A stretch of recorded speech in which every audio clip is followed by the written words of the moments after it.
It's 56 degrees, the sun is shining, and no balls were dropped in town this New Year's Eve. Welcome to the official worldwide internet podcast news source portal for the town of Coma.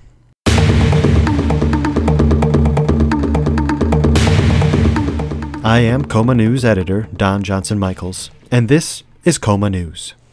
And as always, Coma News is brought to you by Liquid Ham. Liquid ham tastes great. In today's top story, we learn one more reason why January is the tryingest month.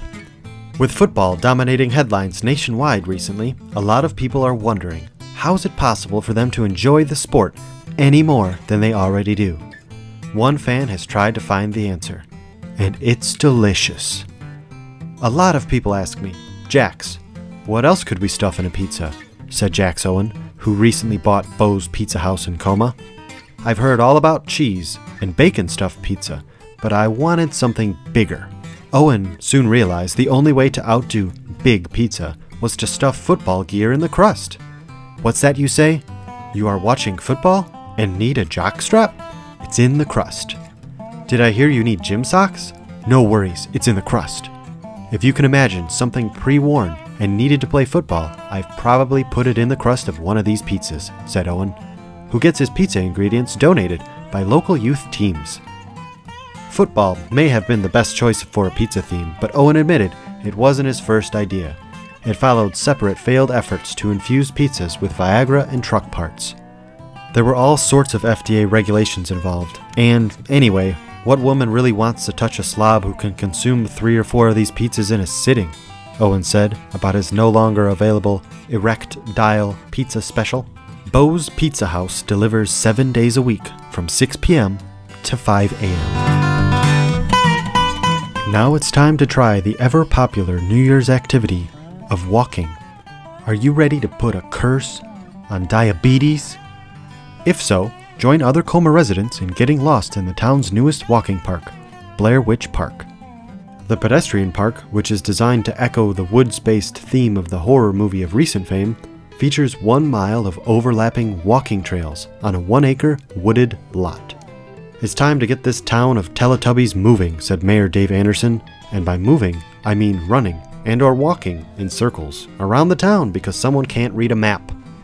If the scary movie theme and asphalt walkways are not enough to get your heart racing, then follow a trail to a Starbucks store, 7 of which surround the park.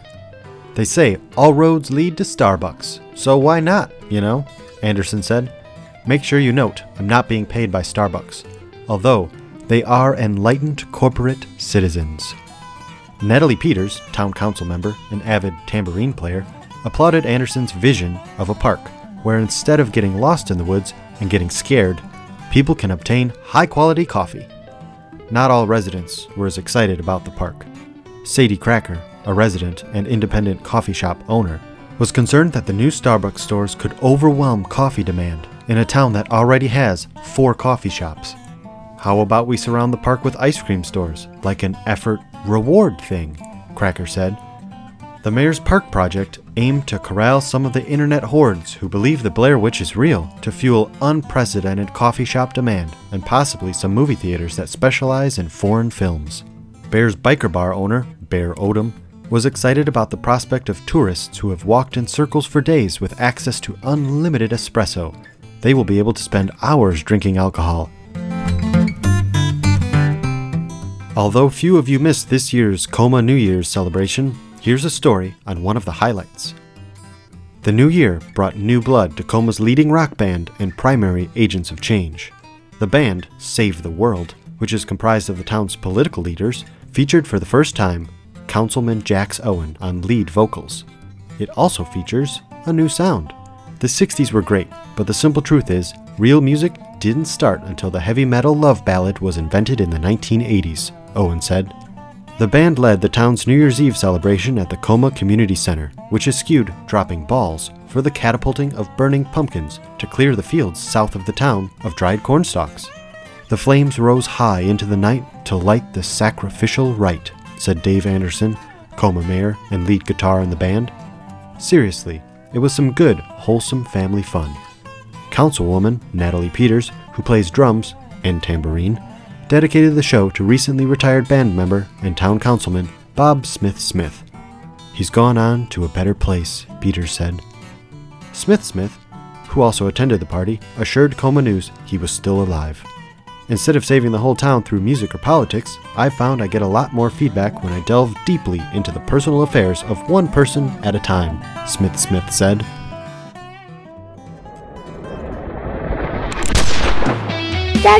That's you score! If I can't make you a deal, I'll give you free beef jerky and stuff. I can't wait to get my new car. That's you score! And now a word from Coma Free Cycling. Free cycling is when a person passes on, for free, an unwanted item to another person who needs that item. From silverware to mobile homes, people worldwide are choosing to free cycle rather than discard. Offer: box of random toys and some motor oil. Boy stuff: cars, miscellaneous, toddler and preschool level. The motor oil is used. I wasn't sure if someone could use it again in their car. Please take it all and free cycle what you can't use. Do not drink the motor oil. Email me with a pickup time. Offer: ping pong table. Needs work. I got this ping pong table from another free cycler a year or two ago. It saw some use, though not as much as I had hoped. The lightweight aluminum base is beginning to separate from the table portion, and is probably no longer sturdy enough to hold it up. At least one of the plastic wheels have bent under the weight of the table. That said, the much heavier, regulation-size ping pong table surface, 2 pieces, seems to still be usable. If you want to try to fix it up, or just use the table surface pieces on top of your own table, you are welcome to it. If you can come over in the evening, I'm willing to help you lift it. You will need a truck. Or you could just break it into small pieces and fit it into a sedan-type car. Probably the best idea since the table is crappy at best at this point. Wanted: rolling pin for kitchen, and or someone who can bake pies with it. If anyone has a rolling pin they no longer use, but still in usable condition, I would very much appreciate it. I am also looking for someone who knows how to bake pies, and I have an extra room available for the right person. I really want fresh pies, but I am sick of going to the store. Spare room in my apartment has its own private bathroom. Email me if you feel you have the right rolling pin and or personality for pie baking. Room and board is free. Now it's time for Queries and Quizzlings, an advice dispensary by Coma News publisher Davis Montgomery III. Dear Query Guy, how do I find happiness? When I was young, my grandma told me happiness would be as a little leprechaun man who guarded a pot of gold, but every time I went to find the end of the rainbow, it would vanish before I could find it ended. When I got older, I searched for that pot of gold and other things such as stationary bicycles, dark alleys, matching knit sweaters with my significant other, but I still couldn't find it. Please, Query Guy, how do I find happiness and stay happy all the time? Signed, Happily Never After. Dear Happy, laughter has been close to pain ever since the court jester in Hamlet would entertain just before the main character killed himself and everyone else. More recently, the midgets of Games of Thrones brought much merriment to the crowd shortly before Joffrey was killed by poison. The truth is that laughter and pain have always been inextricably linked, and that's not something a leprechaun can fix, even if you find one huddled under the rainbow with a bottle of Jim Beam whiskey. In truth, you have to find the happiness in yourself. This means sometimes it is easier to focus on rainbows and the more achievable goal of kidnapping a midget. Otherwise, as my sweet Petunia always says during our Ethan Allen lounging days, hit it with a hammer. Take your pain and hit it as hard as you can with a hammer. Hit the pain and hit it and hit it and hit it until you're exhausted, and the only thing you can do is laugh. Sincerely, QG. This week's personal perspective is brought to you by Coma historian and Coma News intern Stan Bargmeyer, who tells us that if you practice enough, it is easy to wear headphones.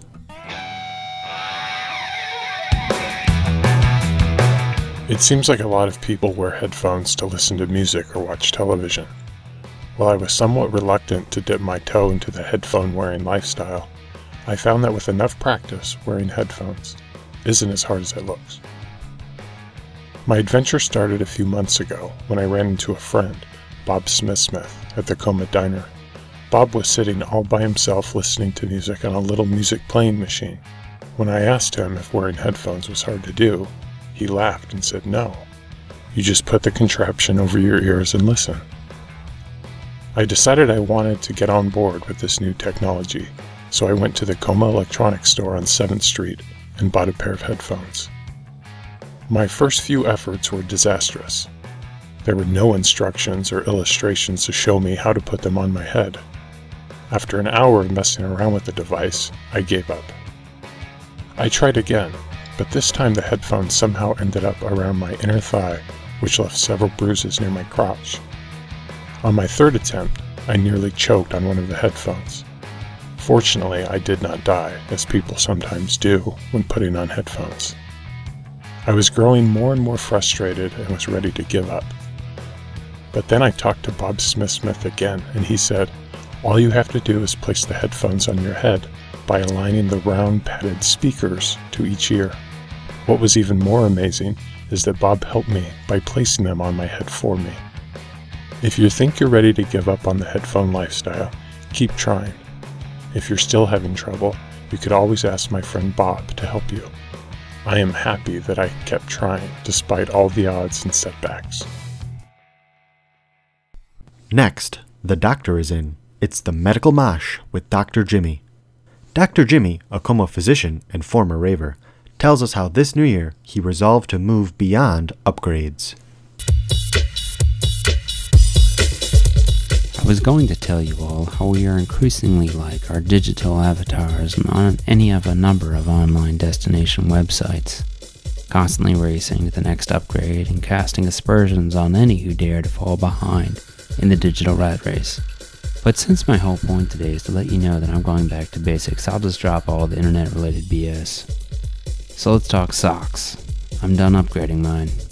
If med school taught me anything, other than how to score mind-blowing drugs, just kidding you DEA turds, it's that everything in life has a cycle. Our society's sock dial has moved to black. Dr. Jimmy's socks are going to go ahead and stay white. People who are at versions 2.0 or 3.0 of their lives may think I'm a pretty lame dude.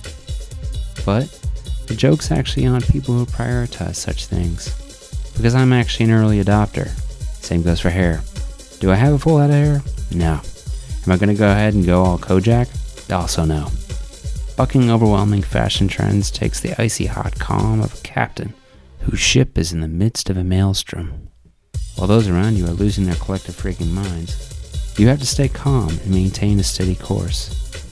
You know this storm shall pass, and that safe harbor lies just over the horizon in the form of a baggy pair of acid-wash jeans. Until you get there, go ahead and enjoy the ride. So Happy New Year to me.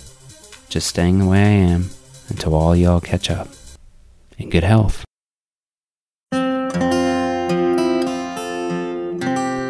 was a man could be a man, set his own schedule, and seize his own destiny. Hey guys, if you're ready to be a man again without all the lame stuff, check out a place for those guys. Why should I live there? Because we offer affordable accommodations and wraparound services for all the recently divorced men. Services like house cleaning, we got you. Cooking, we got you. Alcohol, cigarette, and nitrous delivery, we got you. Therapeutic Swedish and Korean massage, we got you. Gray market stuff, look, guys, if you need it, we got it. We'll go out and get it. Bottom line, find the life you've always dreamed about before all the other stuff got in the way, right here in a place for those guys.